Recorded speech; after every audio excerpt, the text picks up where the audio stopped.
Welcome to the Wrench Ramble Show with your host, Shawn Kirk.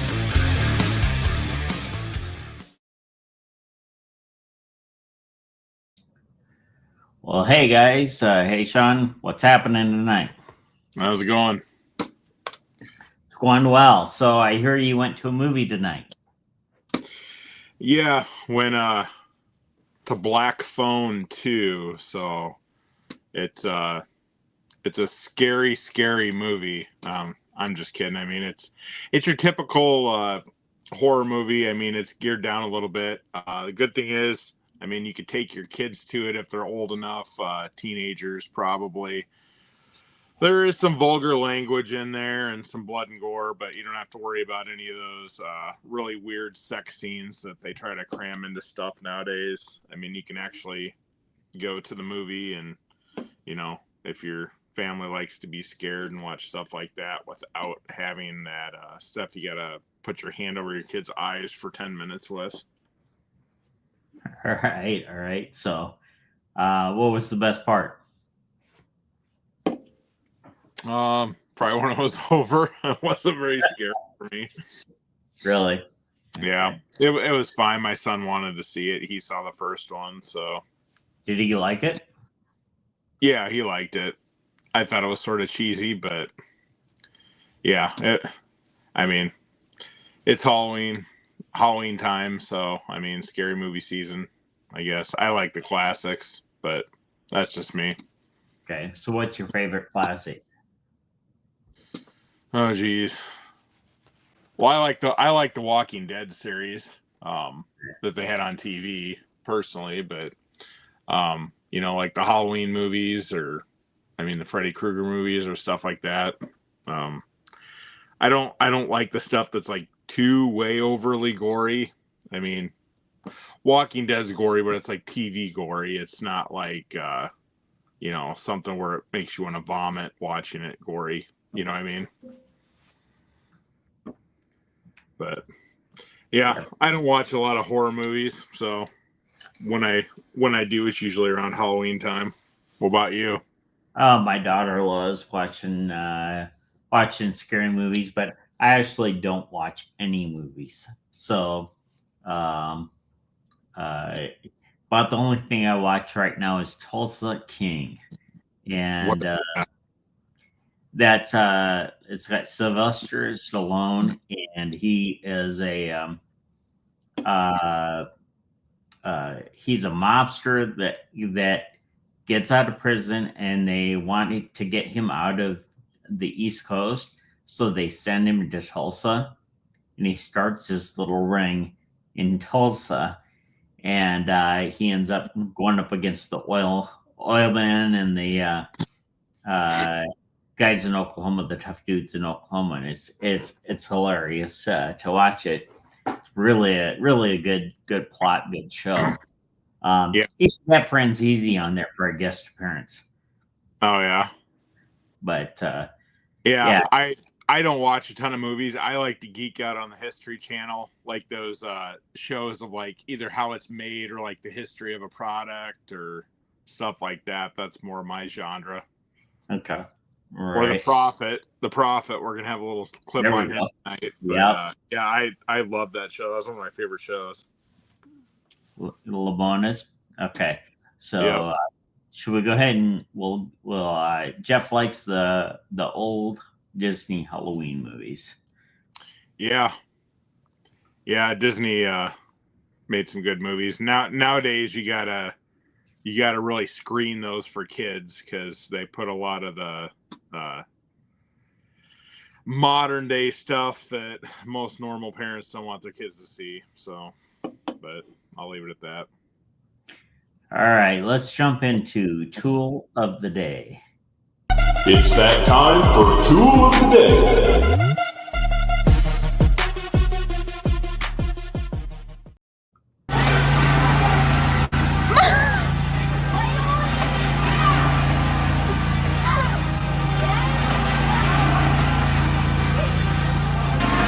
This could have ended very badly.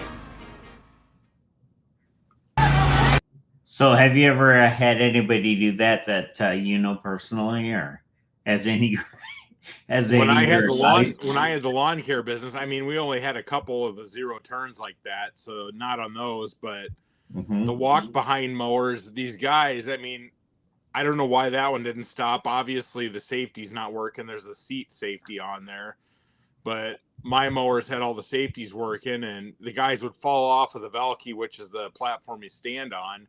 They'd have one hand on the machine and be going around in circles. And there was one time one of the guys, he fell off the curb. He was mowing Taco John's over there right off of First Avenue. And he ended up in the middle of the road, like holding on to that for dear life. And he kept going around in circles because when you hold on one side, the hydraulics compress and then it just rotates on that one tire. Where if he would have just let go of it, it would have shut off like within 1 or 2 seconds. So he just kept riding it around like a Bronco. He wasn't going to get anywhere with it. Did you get hurt bad? No, he just looked really stupid in front of a whole bunch of people. That would be great. Too bad we didn't have video of that. Yeah, if I would have had my YouTube channel when I had my business, all the stuff I would have caught on there.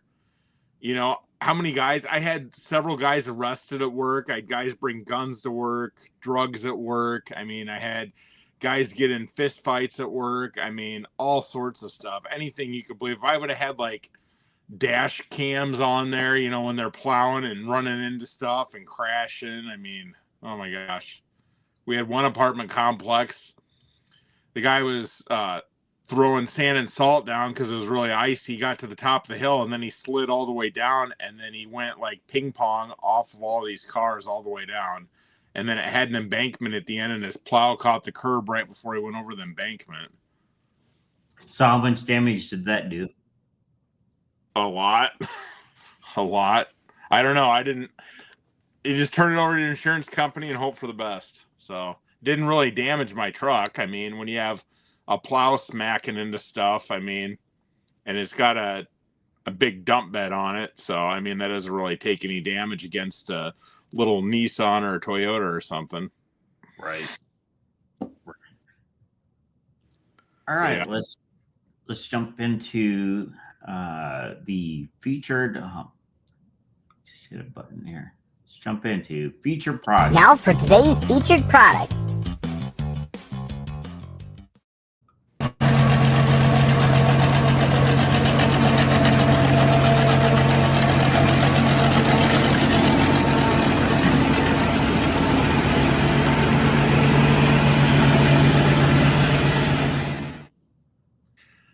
So yeah, I thought that was really cool because that's lavender fields out there. So you can imagine how good that smelled when they were harvesting it. But those machines, I mean, it's able to harvest just the flowers off there, but not be able to destroy the plant.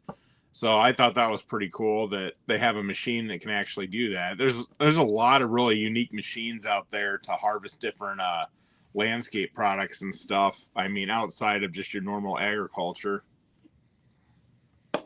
That's cool. Very cool. Yeah. All right.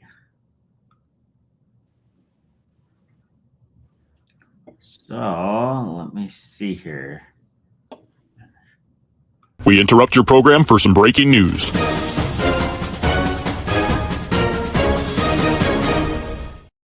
Hopefully this guy was wearing his fall protection.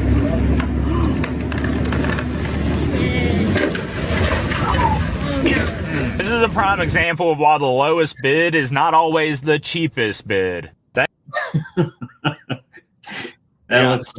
looks like a Halloween deal, you know, something that you'd have set up to keep on repeating.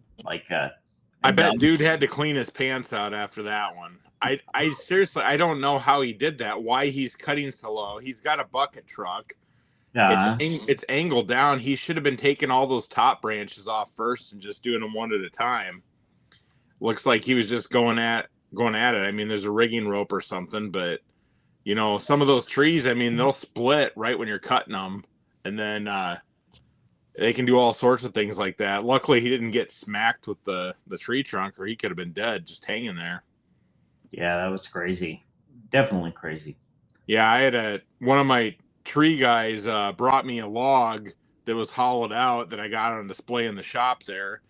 And about a month later, he had tied off to a tree and it had a rotten branch, and then it snapped, and then it ended up slinging him to the ground about 40, 50 feet, and he died. So, Wow. I mean, that stuff is no joke. I mean, that's really dangerous work. Mm-hmm. All right. Bon appetit.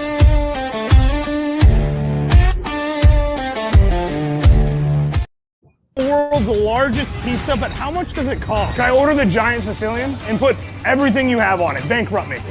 Yeah, I'm sure. You mind if I clip this camera on your hat? Yeah, thank you so much. All right, good luck, man. That was so incredibly expensive. I'll tell you guys what the price was at the end. Oh, he's going, dude, he's playing the drums on the dough right now. He's doing the stretchy thing with his hands. Such a professional. Normally, it would be impossible for me to see what's going on in the back of the kitchen, but thanks to the Insta360 Go Ultra, I can see everything. Hey Ernesto, did you ever think that one day you're gonna have the camera stuck to your head? Yes. I don't know how long this is gonna take, and I have no idea what this is gonna cost. Dude, they're just grabbing the whole tubs of their ingredients and just dumping it on this thing. Rafi, the pizza is better than this. The oven door is literally open while it's cooking. They cannot close the oven. There's a very decent chance this is over $1,000. Thankfully, Insta360 actually sponsored this video, so if you guys want to check them out, check out the pinned comment. Nice and crunchy. I'm gonna make it.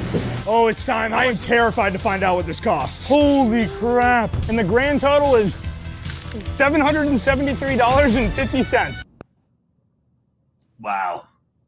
Yeah, that seems like an awful lot for that pizza because, you know, is there maybe like, I don't know, 10 or 15 pizzas worth of pizza there? You could probably order the individual pizzas and get it cheaper, but yeah, it's a novelty. I mean, that's a lot of pizza. I don't even know what you do with that. That's crazy. You got that box. Have fun carrying that around and try not to drop it. Cardboard box. You need it. Probably is with all the grease. You need a hatchback to throw that in, or a pickup bed. You have to be throwing one hell of a party for that big of a pizza. Right. So yeah, Jeff says, "Oh yeah, we have a whole festival up north of the machines that trim the flowers for daffodils, bulbs afterwards." That'd be pretty cool to see that. Yeah, I'm just amazed by some of the creative engineering that they've come up with to harvest different things. I mean, it's not just your typical combine and stuff like that where it takes the whole plant out, you know, where it can selectively prune off whatever it's harvesting and then leave the rest of the plant so it can regrow. So it's pretty neat to watch some of that stuff. All right. So Current politics with Shawn and Kirk. States over the weekend released a video of him pooping on the American people. The president uses social media to make the point. You can argue he's probably the most effective person who's ever used social media for that. He is using satire. Yeah. So did you see the look on his face? Yeah. When he got asked that question? It's like somebody coming up and saying, "Hey, your 2-year-old dutied his pants," and he started wiping it on the walls. I mean, that's the look he got on his face. Like, oh my gosh, now I got to explain what happened here. I don't want to talk about this. It was so funny. That's crazy. Like, honestly, I never watched the video until I saw this clip, and then I saw him talking. I'm like, I wonder what this is about.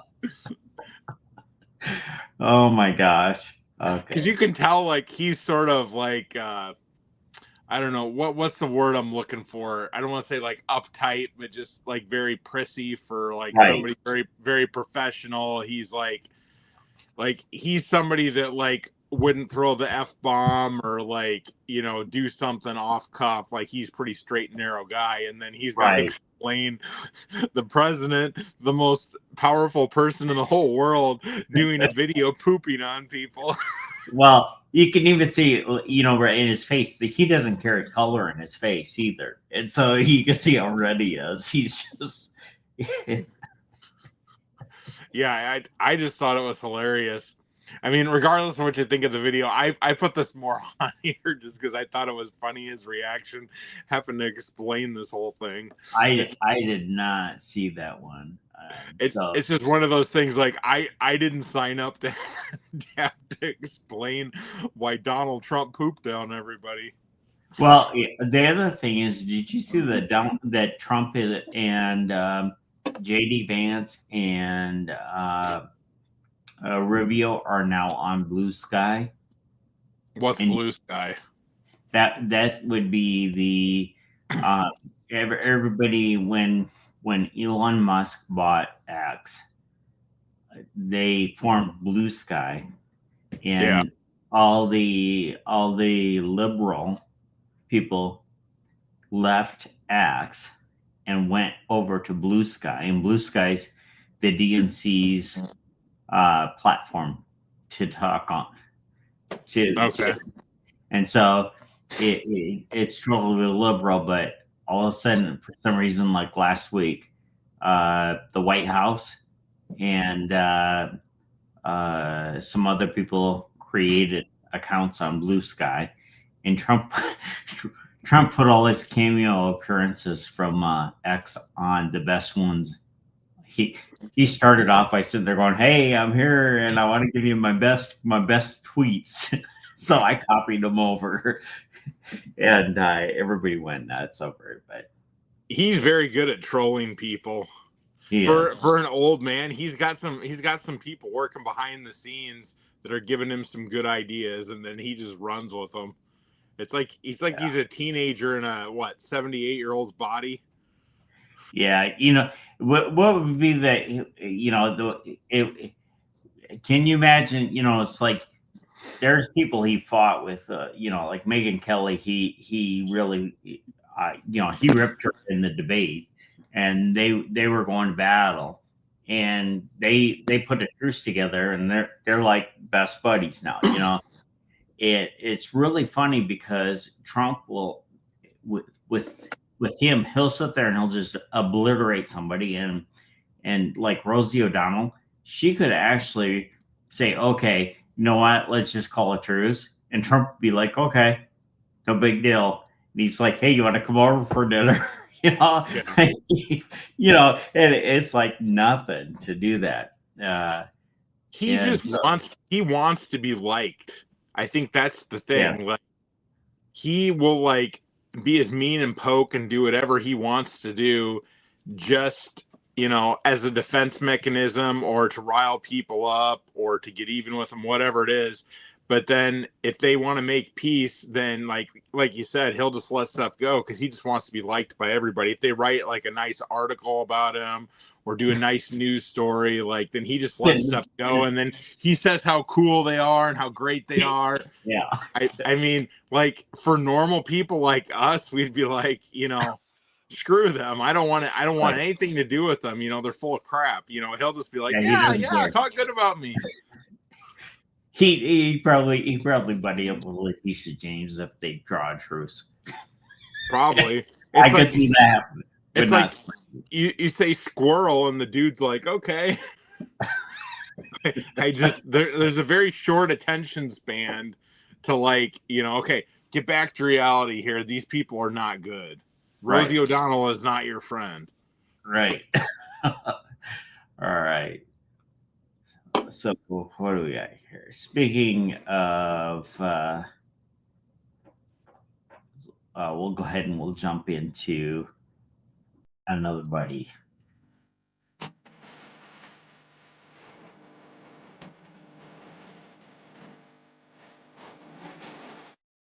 What is your name? Who am I here with today? Me?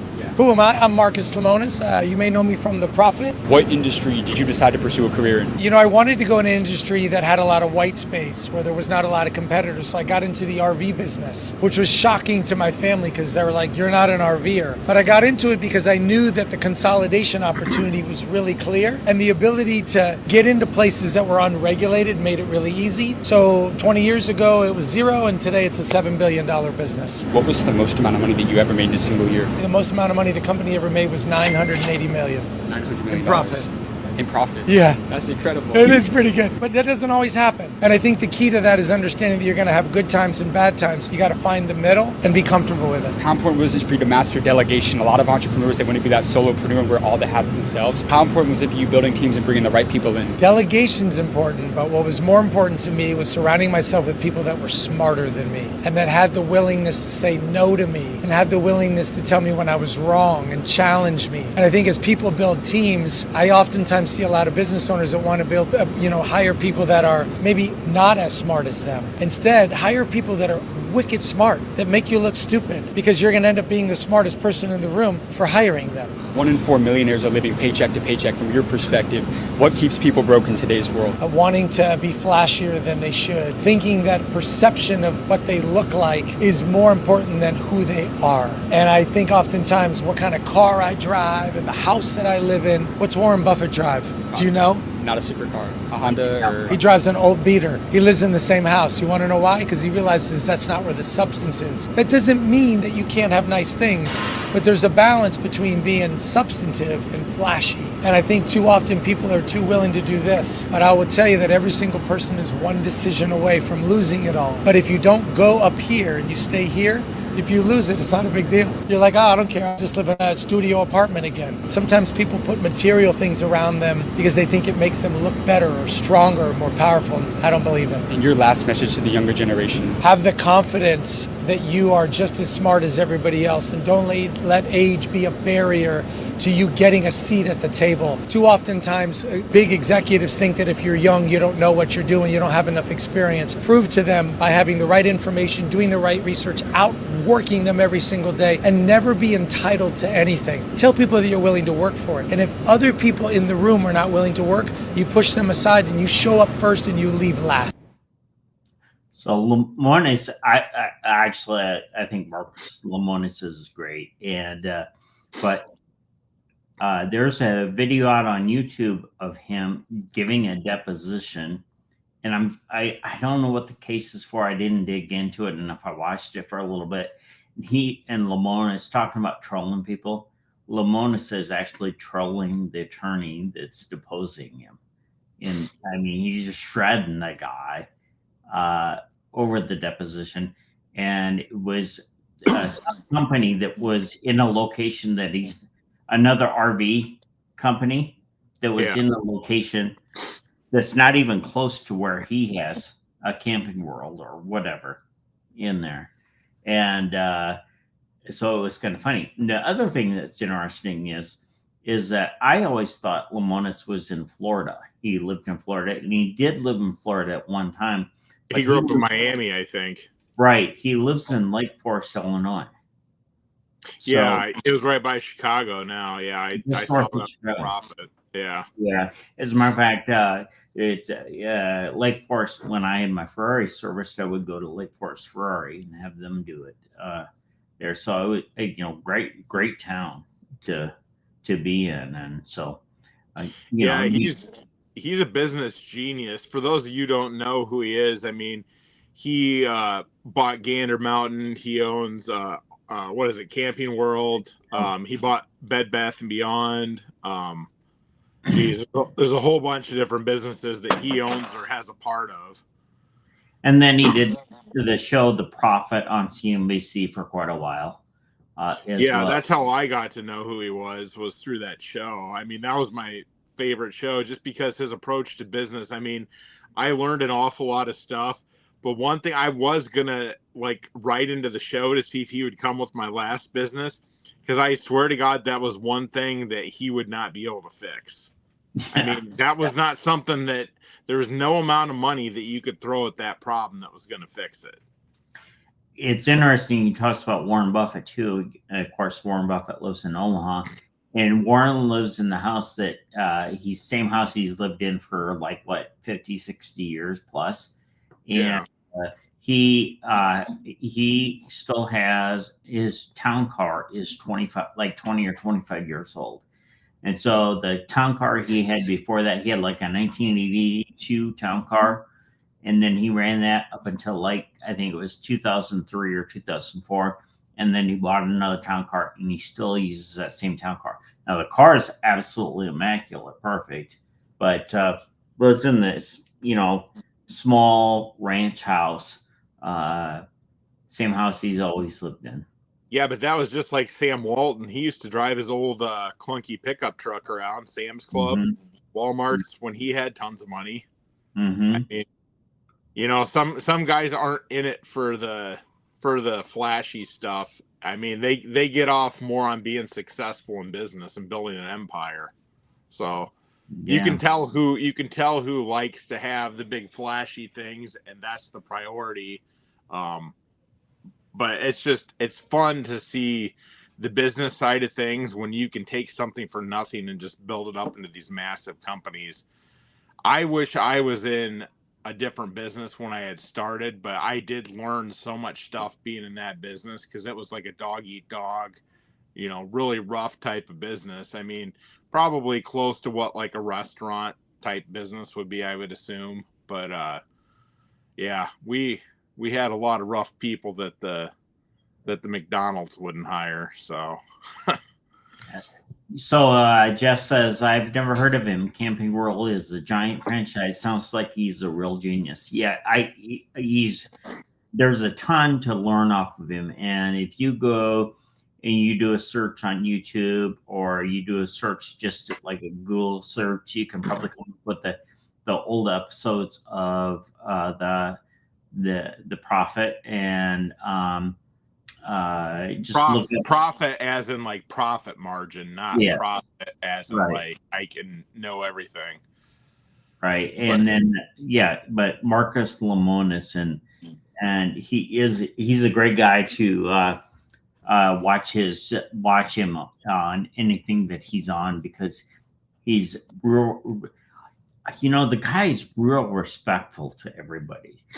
He even people that have treated him very poorly, he's treated them well. And even like in that deposition I was talking about, he was trolling the attorney, but yet he still wasn't being disrespectful. He just was, the attorney wasn't being clear, and he made sure to point out that the attorney wasn't being clear. No, you know what he does at his businesses? He, outside of his businesses, he puts the biggest flagpole in every single town and puts the biggest flag up there that he can fly on that. And he's got sued so many different times by so many different cities saying that he's not allowed to do that, and he does it anyway. And he says, sue me. So, these towns, he's worth more money than the town budget in a lot of these places.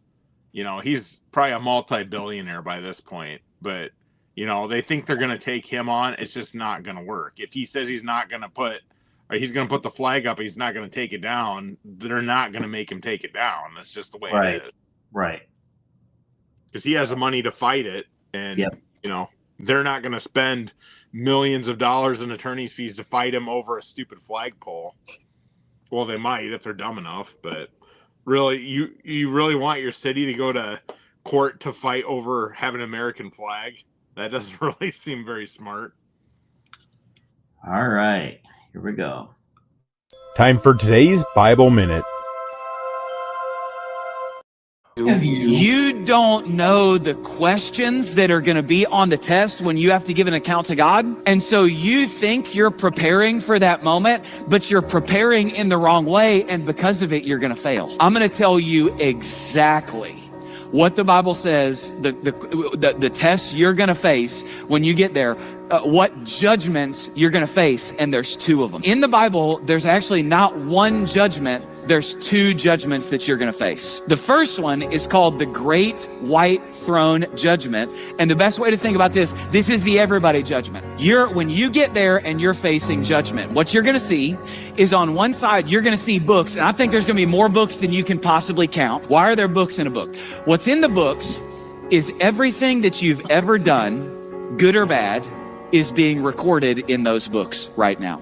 And then on the other side, over here in the book, there's no sins, there's only names. And that book is called the Lamb's Book of Life. Which thing you're judged based on, what's in the books or whether your name is in the book, depends on something very important. I'm going to talk about that. You want to be judged by what's in the book. You don't want to be judged based on what you did. You want to be judged based on what Jesus did. I promise. So here's the question that God's going to ask you here's question number one. You're going to face at Judgment Day. What'd you do with Jesus? In other words, he's going to go, were you planning on paying for your own sins, or are you going to let Jesus pay for your sins at the cross? And the right answer to that question is something like this. I gave my life to him. I had a relationship with the Lord Jesus Christ that changed me. That's the right answer to that question. That's not the only question you're going to be asked. The second judgment you're going to face is what they call the Bema Seat judgment. Now, and this second judgment, the Bema Seat judgment, it's not about whether or not you're going to get into heaven. This is really important. It's about what heaven's going to be like for you. God's saying, if you're a Christian, you're going to stand before this Bema Seat, this second one, and then watch what's going to happen. You're going to stand before the judgment seat of Christ. Why? So that each of us may receive what is due us for the things while done in the body, whether good or bad. God's going to ask you the question, what did you do with what I gave you? My job is not to help you be successful at life. My job is not even my primary job is not even to fix your family. I want to do all those things. My primary job is to prepare you for eternity. So what did you think of that? That's interesting. On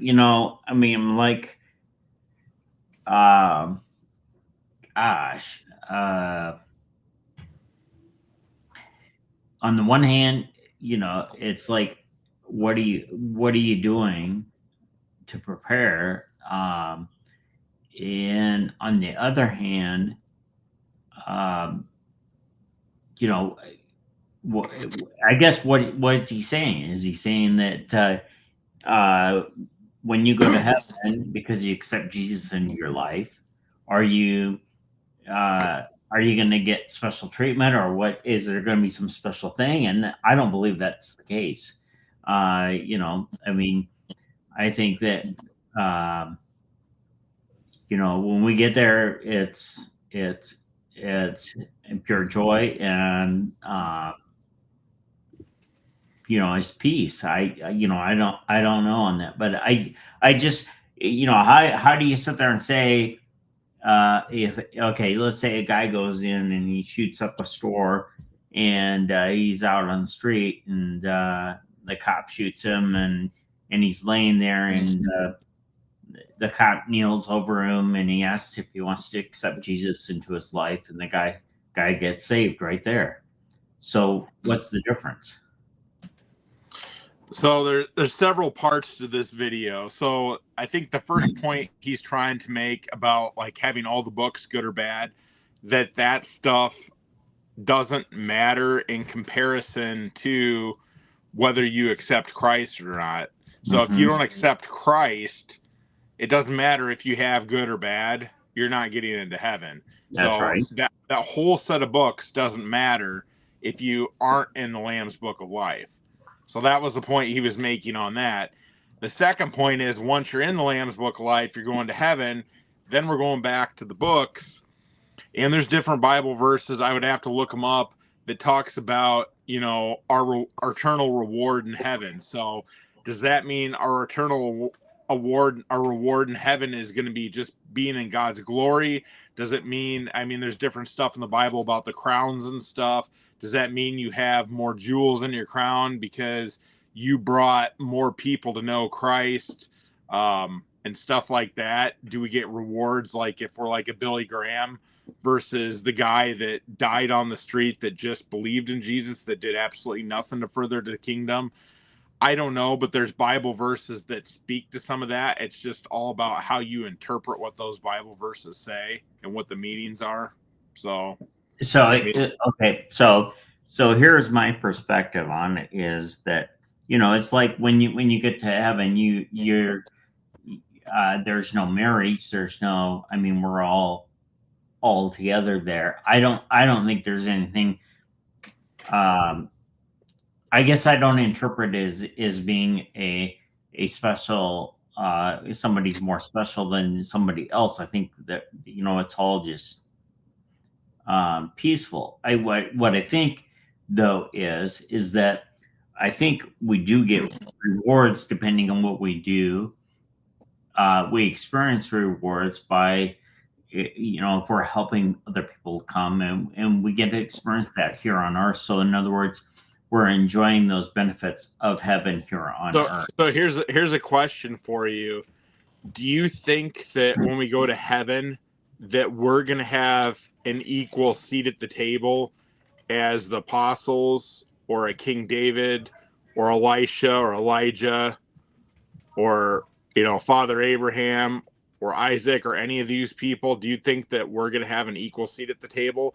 Or do you think there's going to be some differentiation between us and them once we get to heaven? I have no idea, but I mean, I'm just sitting there. I guess, the straight answer is I have no idea, and none of us do. Okay, that's just what we think. But I just believe that our rewards are here. It's like, when I end up in a situation where I have a guy call me up, and so you guys know, I lead a recovery group on Thursday nights, and I work with guys that are going through all kinds of issues, divorce, they're going through substance abuse and so on. And I'll take phone calls from these guys. I'll stop what I'm doing to go and help somebody else. And it's not because I expect anything else. It's because when that moment happens, when I'm able to just stop and walk with somebody, that's my greatest joy. That's what I love most about my life. There is nothing greater than that. And Shawn won't say it, but quite frankly, when Shawn and I as we were growing in our friendship, there was a lot of days where Shawn and I spent 8 hours talking. And I challenged him with some really major issues that had him going and asking for answers. I'm sure that those moments were some of his favorite moments in your life. Maybe not. I don't know. What do you think, Shawn? You grow the most out of situations that are uncomfortable, that challenge you. So when you're in those, you don't necessarily think they're a blessing, but once you're out of those, you draw closer to God because you had to do a lot of, self-reflection. You had to dig into the Bible for answers. You had to do a lot of prayer. There's a lot of stuff that connects you more to God when you're in those difficult times, because it's not stuff that you can work through on your own. And I think a lot of people, if somebody doesn't claim to know God, or, they're not spiritual or whatever, when they get tested, if something happens to one of their kids or they get cancer or something like that, they find God real quick. Most people. I mean, there's some people that are super hard and bitter, but there's a lot of people that start praying once stuff like that happens, and they might not have prayed for, a decade or two. So that, I think, by nature is our default as human beings, is, to turn to God in times of trouble, but we should also turn to God in times of joy too, and have thanksgiving for, the blessings that we do have, because every day, honestly, is a blessing, regardless of our situation, how crappy our day went. We're still breathing. We're still on the right side of the flowers. So, I mean, just got to look at the positives and stuff. And we're here for a reason. So we don't get our last breath until God's done with us. I mean, I can speak for that. My cousin died in a car accident when he was 34. My brother-in-law drowned in a kayak accident when he was 34. So, I mean, I've seen some tragedy at young ages. I mean, there's kids that die when they're really young. What's the purpose of that? We might not know, but God had a purpose in that situation. And, somebody was impacted for his kingdom because of those situations. Yep. Yeah. All right. Should we go ahead and head on over to this and that? Yeah, there's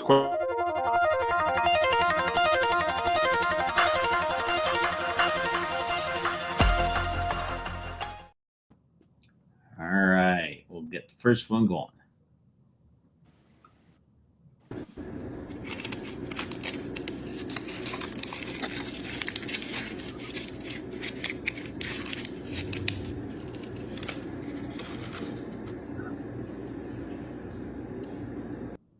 I always thought that would be hilarious to do, but I'd probably get in trouble if I did that to the neighbor kids.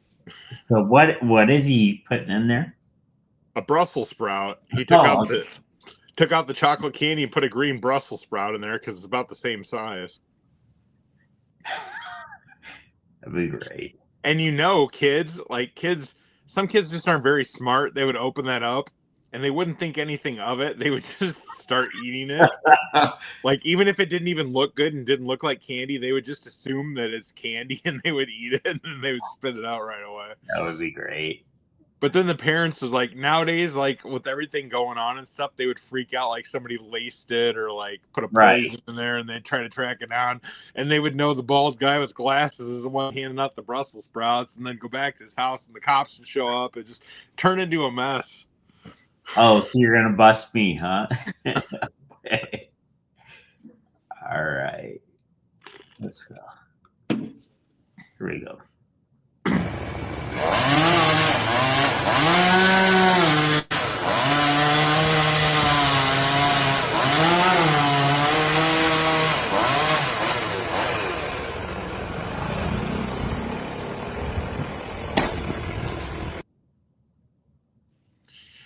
Yeah, that could have been the tool of the day as well.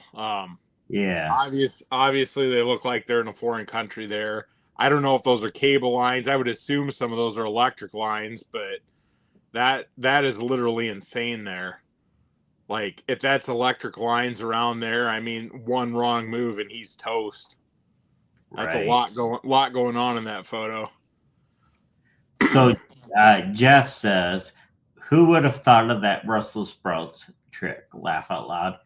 Shawn would have thought Shawn would do that. And he could, not only would he do that, he'd bring it over and put it in the bowl outside of my house. Yeah, and I would sit in my car and videotape it. I'm that sick and demented. I would watch that happen. And I would enjoy every minute of it. I guarantee you, and now I'm going to be checking all on Halloween night. I'm going to have the camera on to make sure he doesn't do that. Oh my gosh. Did you hear about that Dairy Queen I think in Hiawatha or whatever?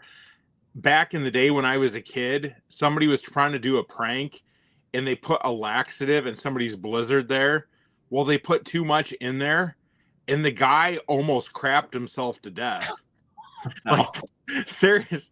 Like, they thought they were being funny. Like, just some kid screwing around.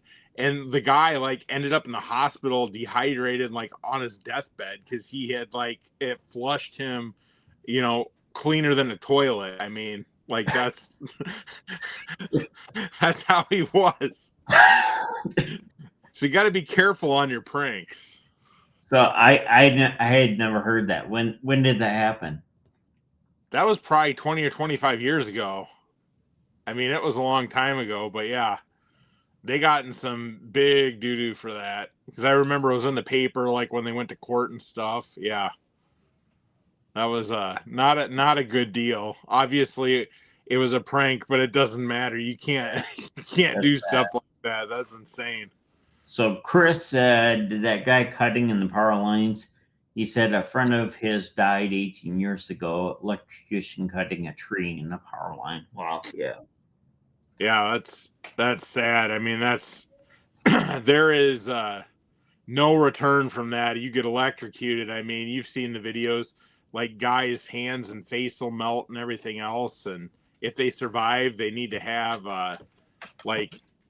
somebody's face replaced on there, a face transplant or whatever. There's a couple videos out there, but yeah, that stuff's nothing to mess with.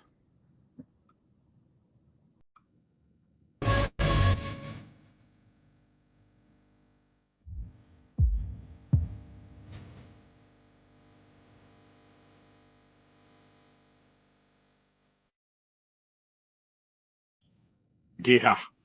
So Steel was having a promotion. They were giving away 20 tattoos at the Green Industry Expo there.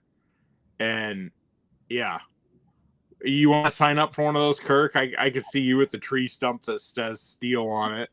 Yeah, you know how many tattoos I have? I don't care about tattoos. I'm just saying, like, this idea, like, it works out for them because you get some idiot that, like, wants something that says Steel on them the rest of their life, and then they walk around for free advertisement for you. I mean, I don't know. Personally, me, I wouldn't want somebody's brand marking my body permanently. You know, what if you want to break up with that? Right. Yeah, I saw that and I'm like, wow, that's something that they could do nowadays. 20 years ago, they probably couldn't get enough people to sign up for that, but you never know. They've had all those different promotions over the years. People that were starting new products, they'd get like $100 or like free energy drinks for life or something if they had something tattooed on their forehead that said the brand on there, and it's a good marketing idea. So Chris says I do a TS 400 tattoo. There you go. I think the ones they were doing were pretty cheesy and pretty straightforward. They didn't require much detail. So you're getting the $50 tattoo instead of the $500 or $1,000 tattoo. So pretty much it looks like one of the stickers out of the gumball machine. Most of the ones I saw. So yeah, not on your forehead. Just as I can see the tattoo sign up going for Steel. I guarantee you, if they paid somebody enough money, they'd get plenty of people to put it on their forehead. People do anything for money. Right.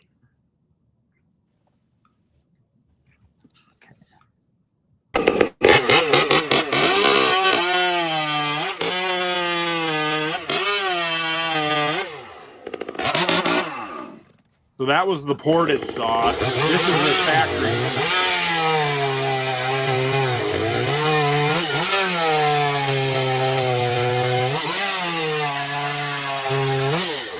See how much slower that cuts with the factory saw versus the ported saw? And then you hear that little like ting, that little extra like high-pitched ring when that thing's ripping through. They're mean little machines when you get them ported.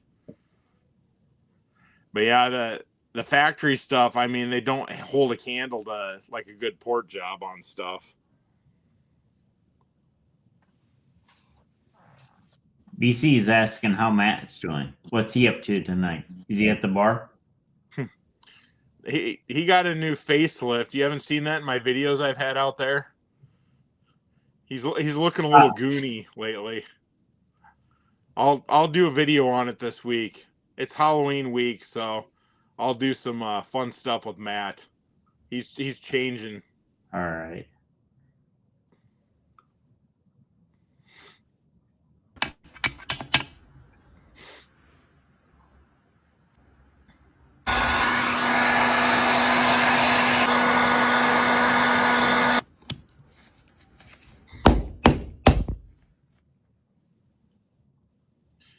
So yeah, replacing the crankshaft bearings in a case half. So I've done this before, and I put the bearings in a freezer ahead of time, and then I heat up the metal on the case half, and then when you put the two together, there's just enough gap to slide it into place, and then when it cools down, then it seats itself pretty good. So I mean, if you don't know that little trick and you started beating on the bearings, you just destroy it or break your case half. Those magnesium cases can't take somebody whacking them too hard. So I just put this up there for people to see if they didn't know that little trick. You know, heat the case, freeze the bearings, and you're golden. All right.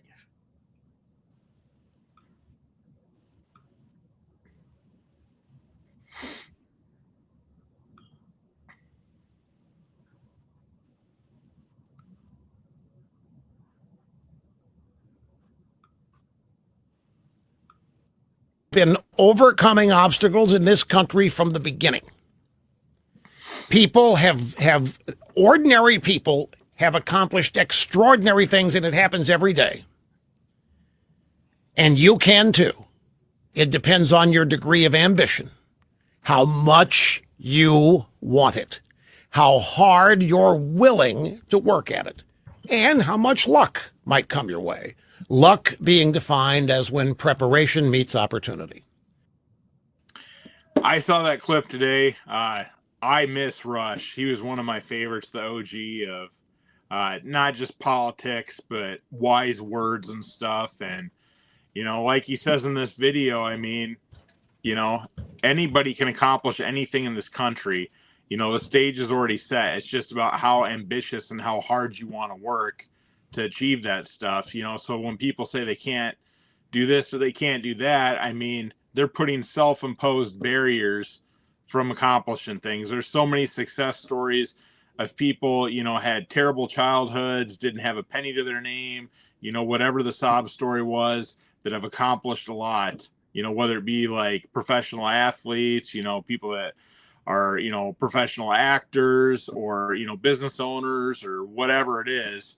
I mean, what he said is true. And like I said, I truly miss his commentary. So I used to listen to him every day. Don't really listen to much talk radio now that he's gone. So yeah,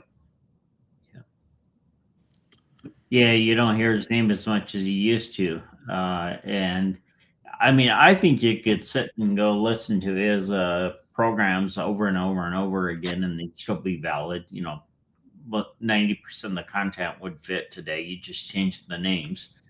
Yeah, he's still, you know, what he said, just like in this video, he's very relevant.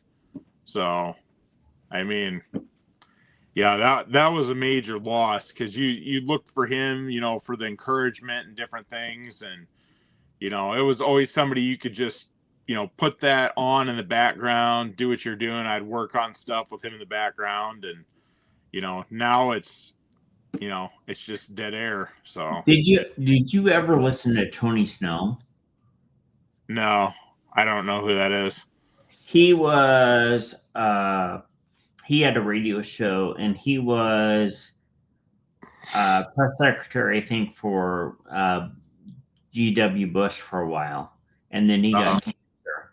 But his show was incredible. But, yeah, the only one that I listen to on and off, I don't listen to him daily, but is Jesse Kelly. He's a Marine, ran for office a few times, but he's like the younger version of Rush. He's got, you know, lots of words of wisdom, and he's super straight and narrow, and will call a spade, you know.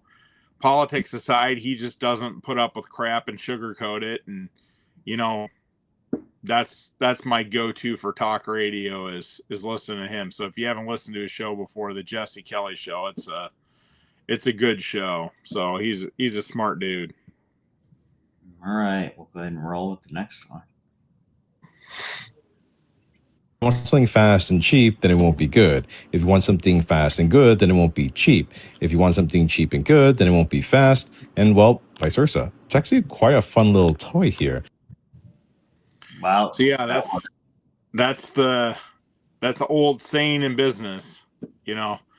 So what would you go with if you had to pick two things and eliminate one? What would you go with? Fast and good. That's what I was gonna say. Like, nothing cheap is ever better, because when you cheap out, you always create a whole set of other problems. Mm-hmm. You know, fast and good. Fast is always gonna make people happy, and if it's good quality, you're gonna eliminate all the people that want it cheap that don't pay. So you're gonna be making more money anyway. So, Chris, what do you think? Should we manufacture one of those and start?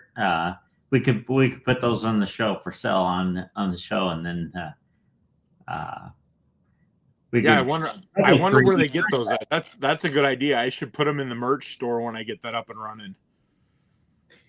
That would be cool to get a 3D printer. I bet you we could build one of those with the 3D printer.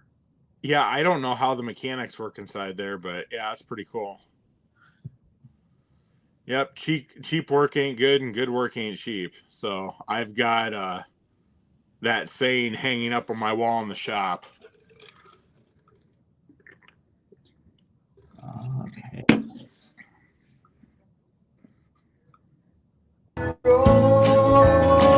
I put this on for you.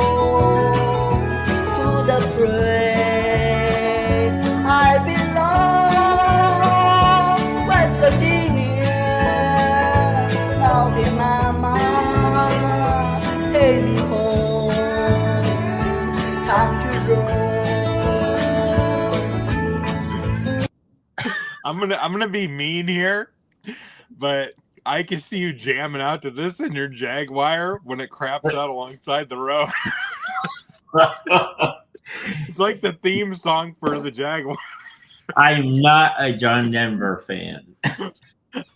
I know, but just the way he says it is just so funny.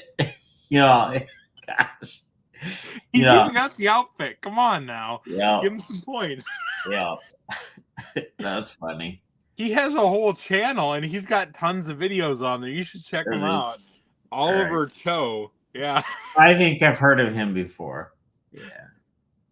That's crazy. I death scrolled on some of those. I needed a good laugh. Yeah. Speaking of the Jag's been sitting. I haven't done anything with it, but I'm gonna order a new distributor for it and change out the they've got a Bluetooth distributor that you can put in there to set it, and that should be the trick to getting it so it won't die on me anymore. You should make another segment in here, Kirk's update to the Jaguar. which part Kirk replaced this week? Well, you know what? We could do that, and then I actually work on it every week. So, but we could do like a long running segment. You know, it could be like a build a car thing where we start at the front bumper and end at the back bumper. Well, we could put it. I could bring it out and stick it over, set it right next to your skid loader in the back of the building there, and keep it working on it. Oh yeah, Jag time. Okay, so what? Go ahead, Chris. Go ahead and get in on the deal here. Give me a hard time. I should get a shirt made that says we'll just say Jag time with Kirk. All right. We'll have to do it. It'll be fun. And do you want videos of me sitting on the side of the road too? I could do the monologue while I'm walking home. You probably could. You'd have enough time for it. I'm sure I'd have enough choice words on the way. But you're running out of daylight now. We're gonna go to daylight savings time here, so you have to do it in the dark. Get like a headlamp on or something. All right. Yeah, I could do with the selfie stick or something. All right.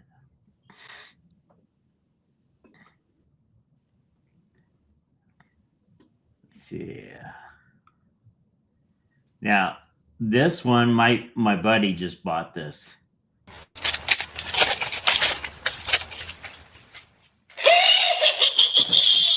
Welcome, my pretty. Oh, that was funny. He just bought that same statue or the same Halloween decoration. You should send this video to him. He's got this crazy girlfriend that he had that actually I dated her before he dated her, which he was stupid for dating her, right? Because he already knew ahead of time. And but we're gonna put her name tag on it at his party next weekend.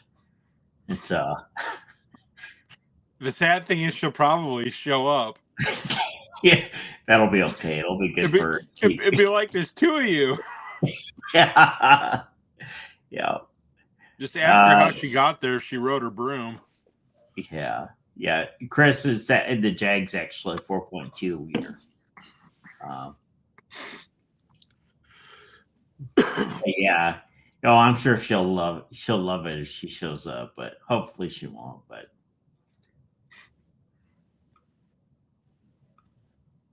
all right.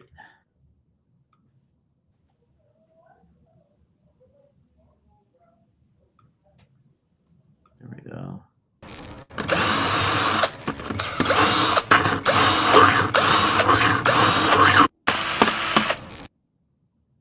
So yeah, this is how not to do your chains.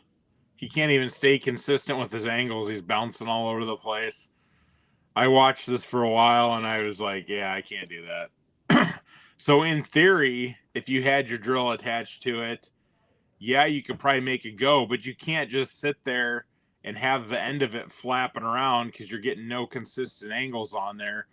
The longer form of the video showed him just going just all wonky all over the place. And I did a video the other day, a short showing like if you're trying to get a straight cut on your chainsaws and it keeps curving one way or the other, you either have a bent bar or you filed your chain cutter teeth wrong, where some of them have the wrong angles or they're too short and the other ones are too long, so it's pulling one direction or another.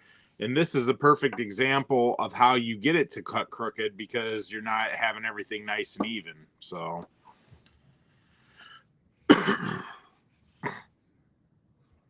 so don't try that at home.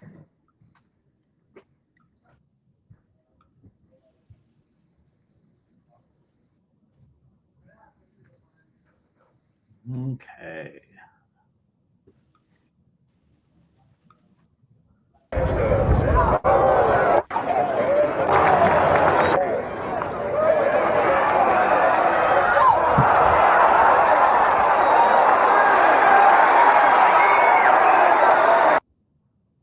Do you remember that moment in baseball? I do not. I never saw that.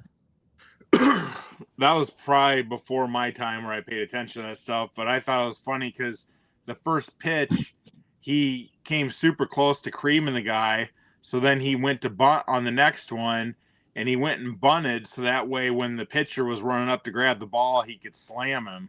So it was sort of funny that sports back in the day were so brutal. You know, nowadays they probably wouldn't do something like that. I remember them charging the mound all the time on stuff. Actually, tonight in the football game, Iowa went up on Minnesota in the first quarter. I think it was in the first quarter, 31-0. Yeah. And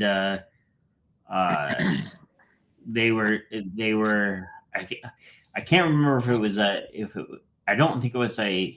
Oh, it's a pass. A guy came up. And he came up from behind and he just leveled the guy. I mean, just as a matter of fact, I'll screenshot the clip. I'll try and get the clip for next week. But you say they don't do that anymore. He just came up and just flattened him. Of course, that was personal foul. They were almost going to call it targeting, but they took the targeting back and just made it a personal foul. But the guy just literally flattened him. It was. Did they run the field? Or the refs kept it at peace? Oh yeah, they kept it. It was peace. Nobody did anything, but it was just the two of them. But he hit him from the backside. The guy he had no idea he was getting nailed. And I'm just saying. Look at this video. Yeah. The whole dugout ran out. Oh yeah, They're ready to tear them apart. Yeah, no, yeah, but they have come out in the field recently. Then there's another one. Well, I'll save that for next week. I'll get the clip. There's another one where the team runs out in the field, and because they won the game, and the game wasn't over. Oh, really? Yeah. So I'll do that clip next week. All right. All right. Next one.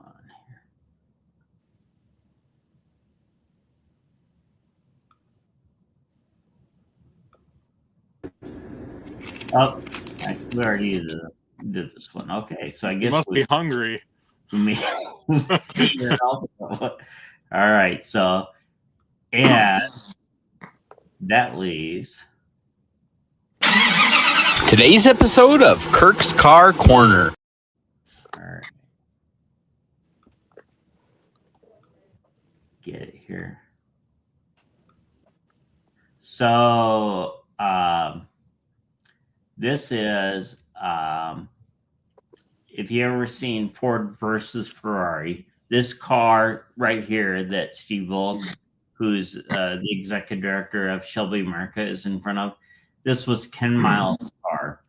And Ken Miles, he actually won the 24 Hours of Le Mans. But when they he was leading it, and he had went so fast he just lapped everybody. And they radioed to him and said, "Hey, slow up because we want to come across the finish line 1, 2, 3." And in doing so, Le Mans is a staggered start. So by him slowing way up to let the other cars catch up with him, the other Ford, because they had three Ford GTs that they were running together. And by doing that, he actually came in second, even though he got the finish line first, because it's a time event. And Ken Miles died testing a new version of the Shelby, but this is the car he drove.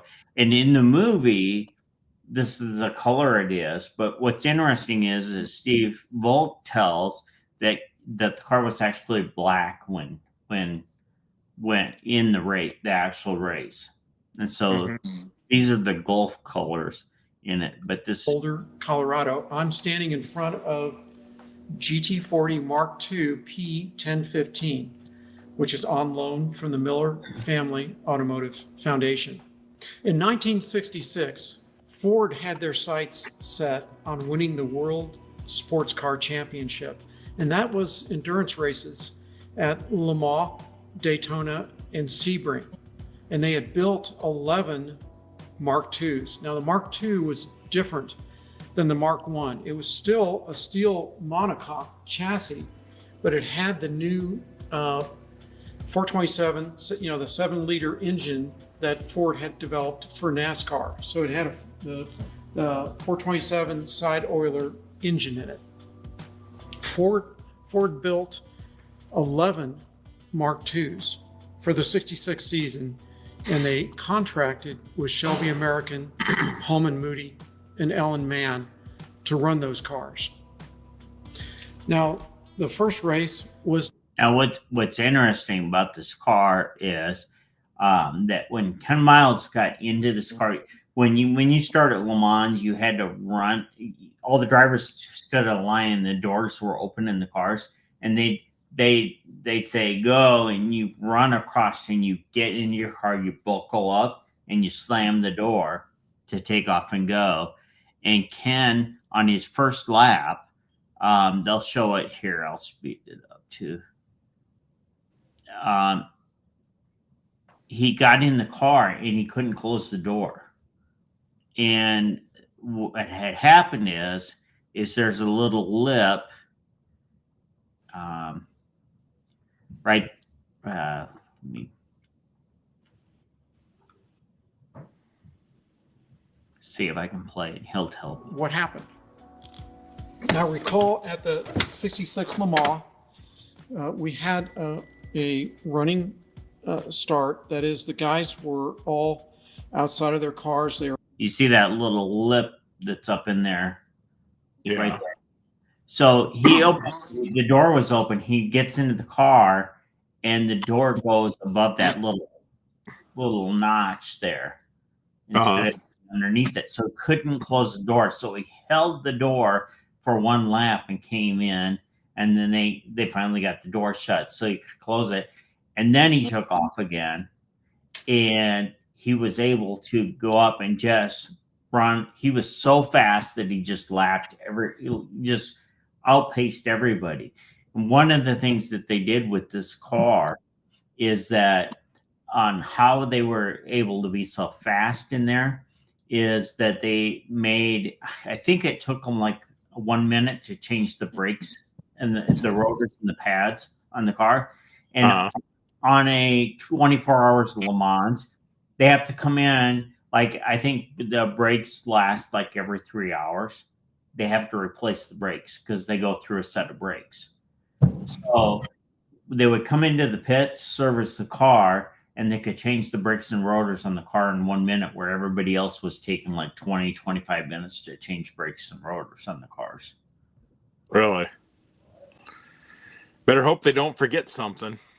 They would do it super fast. And these cars run 200 miles an hour. And at Le Mans, too, they didn't have fences or anything, and people would stand right up. They'd have like little walls that would come up, and kind of like berms, and people would stand on the berms, and the cars would go flying by. If a car wrecked, you're dead from watching it. Just standing there watching it.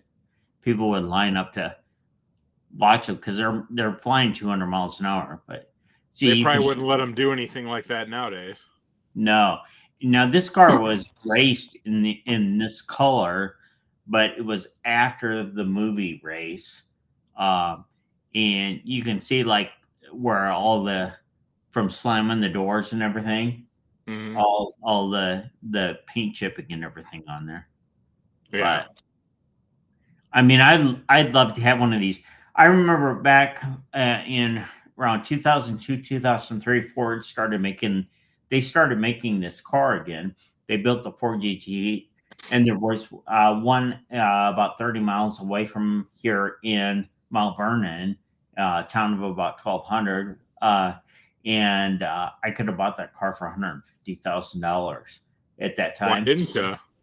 You know why? It would have been a great investment because I could have bought it at the time. I had just sold out of one of my companies, and it would have been a great investment. That car, they're bringing between $1.5 to $2 million for that car in that year. And this car, I have no idea what this actual car is, that this GT that he's standing next to. That car, if it were to sell, who knows, $30-40 million. That's crazy. Yep. Yep. So it's just an awesome piece. They're an awesome looking car. Yeah, you're not gonna cruise up and down the boulevard in that, though. Nope, definitely not. So, do you ever race cars? What I did is my Ferrari, I would track that on track days. And what that is you go to a track. There was a track by Omaha called Mid-America Motorplex, and that one was almost 3 miles long on that track. And so it was a road racing track, and it was an easy track to drive. And I always went to that one because there was only one wall on the track, and it was on the front straight, and it was on one side. Yeah. And I remember the first time I took my Ferrari there, I had done one test lap. I came around, and the other thing is on this track, so all the way around there'd be like you run off and you're in grass, and then you're in kind of a little bit of pea gravel, and then you hit some stronger or taller grass, and it would you and slow you down, and then you kind of, if you went way far, you would get stuck, so you couldn't really get hurt off the track. So I come flying around on the second trip, and I'm thinking I'm gonna go, and I'm up to, I think it was around 135, 140 miles an hour, and I go to hit the brakes on they have markers that tell you when to hit the brakes, but I got to go on so fast, and I saw the curve, and I'm like, screw it up, not taking the curve because I'm going way too fast. And I just run right off the straight to the. And another time, there's a kind of a wide swooping curve, and then it went into like an S curve, and then you got on the straightaway, on the back straightaway. And on track days, you can only pass a car if you're on a straightaway and the guy in front of you signals that he sees you, then you pass it. Yeah. And this guy's driving a Mercedes AMG coupe, and he's an older guy, and I see him. I'm coming around, and I'm on a curve that you run about 65 miles an hour, and I put my foot into it because I wanted to get up to get him on the back straightaway. I didn't want to have to follow him all the way around to the front straightaway to pass him. Yeah. So I'm pouring it. I'm up to about 85, 90 and in the curve, and I can feel my back end start to give away. And so I push it down a little bit more, and I pull my car back in, and then it starts sliding again. I push it down. So now I got it down to the floor, and the back end just lets loose on the car. And I go into a complete spin.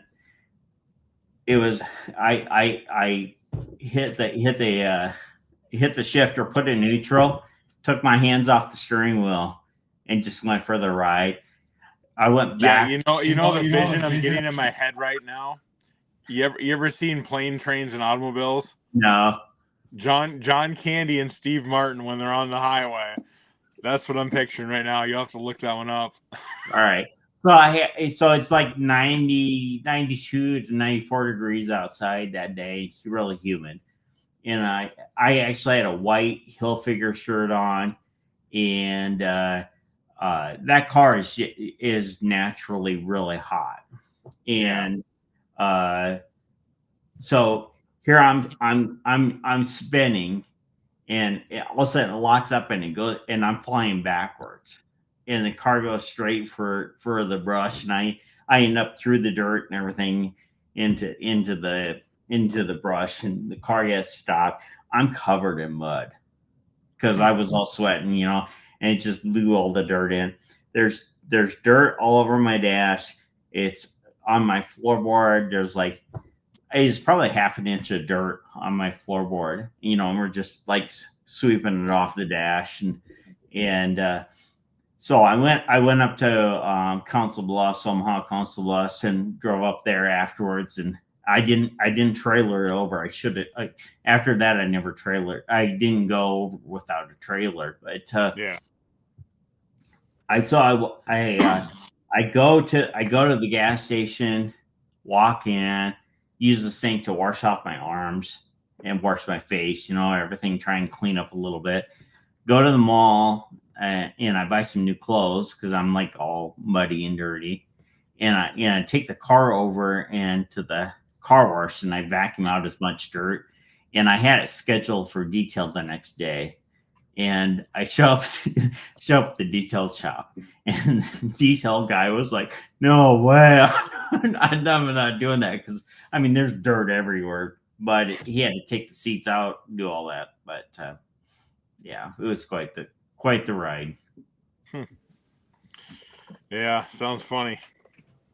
And then the other thing, I sponsored Buddy Rice in IndyCar in 2007, and they had a track day for sponsors, and so for Dry Iron Ramble Racing had it, and so I went out, and they let us get into Indy cars, and we ran around with them. Just out of curiosity, how much did it cost to sponsor an Indy car? Oh, you're laughing. It's got some commas and extra zeros in it. Did you get a good return on your investment? Well, no. You just like seeing your name out there, didn't you? No, actually, it would have been a really good return. What the deal is that I had it set up. We were in the auto transport business, and I had it set up to have an Indy car in our trade show booth at the the auction trade show, and then also for the NADA show in Vegas. And we were going to have Buddy Rice there. He won the Indy 500 in 2004. And we were going to, number one, we were going to do pictures with him, and we were going to have a car that car dealers could get in the car and have their picture taken with my company on the side of the car. So that's what the sponsorship was for. And I ended up on two. They just gave me 2 races because I was paying for that. And unfortunately, the market crashed and we had the floods and everything. And so we never made it to actually getting to the show. If we would have, it would have been a great marketing piece. We would have had a line around the corner. Firestone did that with their IndyCar sponsorship.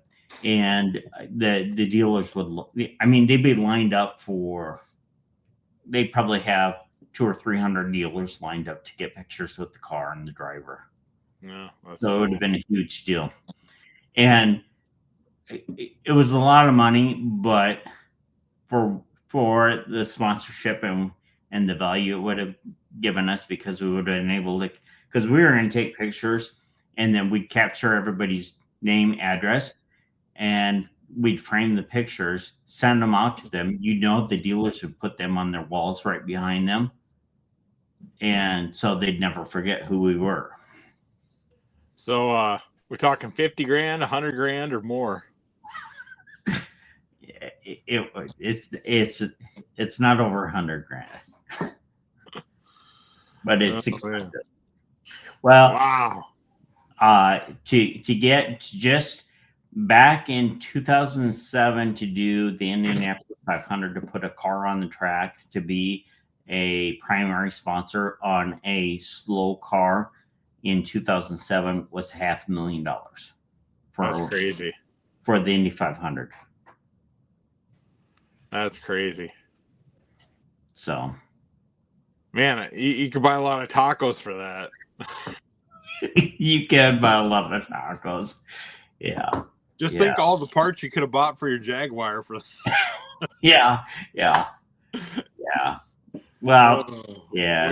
We got a few comments here. BC's asking if it's slowing down in the shop. It generally slows down this time of year. It's been more slow than normal. The past couple weeks, I haven't had a ton of repairs that come in. Most of the stuff that I can fix right while their customers waiting to get it back out the door. Nothing super major. Price increases. Got some more price increases coming up November. I'll make another video on that, but stuff is getting wicked ridiculous as far as pricing goes. So just make sure that you guys are aware of that. And it's pretty much neutered the business of the shop for new purchases. I'm selling used equipment once in a while, and I've been selling more Husqvarna stuff, but yeah, it's been a slow few week period there. Just not a super friendly market for people wanting to buy power equipment. So I've been getting a lot of chains in. I've been doing a lot of chain sharpening, but that's been pretty much the bulk of the business, selling new bars, new chains, guys getting their firewood stuff ready. Of course, we had warmer temperatures up to a week ago. We didn't get our first frost until a couple days ago. So, nobody's really been in the mood and had the appetite for doing a lot of tree work, getting ready for firewood and stuff. So, now that it's cooler, people are thinking about it. The trees just started to turn here. So we're probably at least 3 weeks behind schedule. So hopefully the next couple weeks it gets a little busier. So you're dead slow. Yeah, it's sort of rough. I've had quite a few of my tree companies go out of business this year too. So we got a double whammy, obviously, with, inflation and price increases, but we had the derecho here. I know I've talked about that before. Took out 65% of our tree canopy. So that was in 2020. So a lot of these companies made a lot of money back then.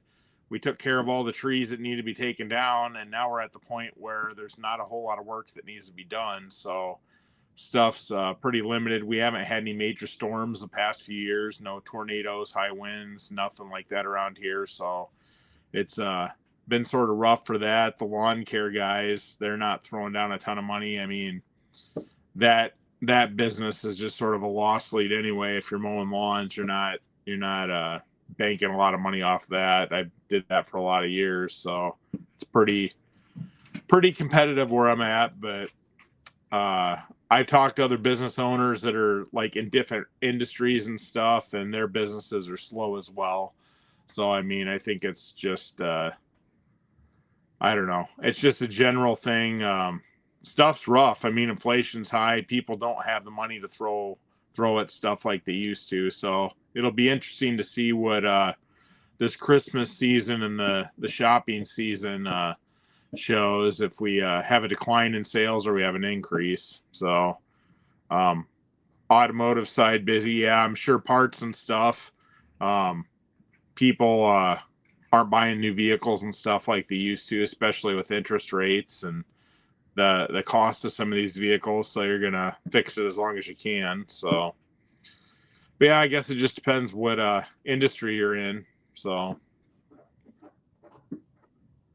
yeah, we're gonna get wrapping up here too, Chris. So thanks for tuning in, BC, Jeff. Appreciate you guys watching the show. We're thinking about maybe switching to a different night to capture more people too, but we'll let you guys know ahead of time on that once we get some stuff ironed out. So, but yeah, so thanks for watching, and I hope you guys have a good rest of your weekend and a good night, and we'll see you back right after Halloween. We'll see you soon. Thanks, guys, for watching.